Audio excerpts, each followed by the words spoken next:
Hi Priyanka, good morning. ഞാൻ ഹെൽപ്പിന് വേണ്ടി വിളിച്ചതാണ്.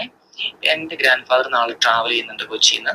അപ്പം ആൾക്ക് ഒരു വീൽ ചെയർ അസിസ്റ്റൻസ് വേണം. അപ്പം നമ്മൾ എന്താ ചെയ്യുക, ഒന്ന് ഹെൽപ്പ് ചെയ്യുമോ? ഓ ഷുവർ, ഹെൽപ്പ് ചെയ്യാലോ. ഏത് ടൈപ്പ് ഓഫ് വീൽ ചെയർ ആണ് വേണ്ടത്? ഓക്കെ, ആക്ച്വലി എനിക്ക് അതിനെക്കുറിച്ച് കൂടുതൽ അറിയില്ല. അപ്പം അതൊന്ന് പറഞ്ഞു തരാമോ, എന്താ ചെയ്യേണ്ടതെന്ന് ഹെൽപ്പ് ചെയ്യുമോ? ഷുവർ, തീർച്ചയായും പറഞ്ഞുതരാം. അപ്പം വീൽ ചെയറിന് പ്രധാനമായിട്ട് 3 കാറ്റഗറിയാണ് ഉള്ളത്. അതിൽ ആദ്യത്തെ കാറ്റഗറിയാണ് WCHR എന്ന് പറയുന്നത്. ആർ എന്ന് പറയുന്നത് റാമ്പാണ്. ഇങ്ങനെയുള്ള പാസഞ്ചറിന് കുറച്ച് ദൂരം വരെ നടക്കാൻ പറ്റും, സ്റ്റെപ്പ് കയറാൻ പറ്റും, സ്റ്റെപ്പ് ഇറങ്ങാനും പറ്റും. പക്ഷെ അവർക്ക് അസിസ്റ്റൻസിന്റെ ആവശ്യമുണ്ട്. ഇതിൽ രണ്ടാമത്തെ കാറ്റഗറിയാണ് WCHS എന്ന് പറയുന്നത്. എസ് എന്ന് പറയുന്നത് സ്റ്റെപ്പ്. അങ്ങനെയുള്ള പാസഞ്ചറിന് കുറച്ച് ദൂരം വരെ നടക്കാൻ പറ്റും, പക്ഷെ അവർക്ക് സ്റ്റെപ്പ് കയറാനോ ഇറങ്ങാനോ പറ്റത്തില്ല. മൂന്നാമത്തെ കാറ്റഗറിയാണ് WCHC എന്ന് പറയുന്നത്. ഇങ്ങനെയുള്ള പാസഞ്ചറിന് നടക്കാനും പറ്റത്തില്ല, സ്റ്റെപ്പ് കയറാനും പറ്റത്തില്ല, ഇറങ്ങാനും പറ്റത്തില്ല.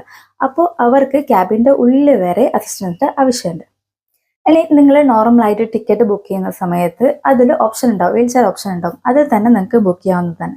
പിന്നെ most of the airline wheel ചെയറിന് അഡീഷണൽ ഫീ ചാർജ് ചെയ്യുന്നതല്ല. അപ്പോൾ അതും കൂടി ഒന്ന് അന്വേഷിച്ചിട്ട് വീൽ ചെയർ ബുക്ക് ചെയ്താൽ മതി.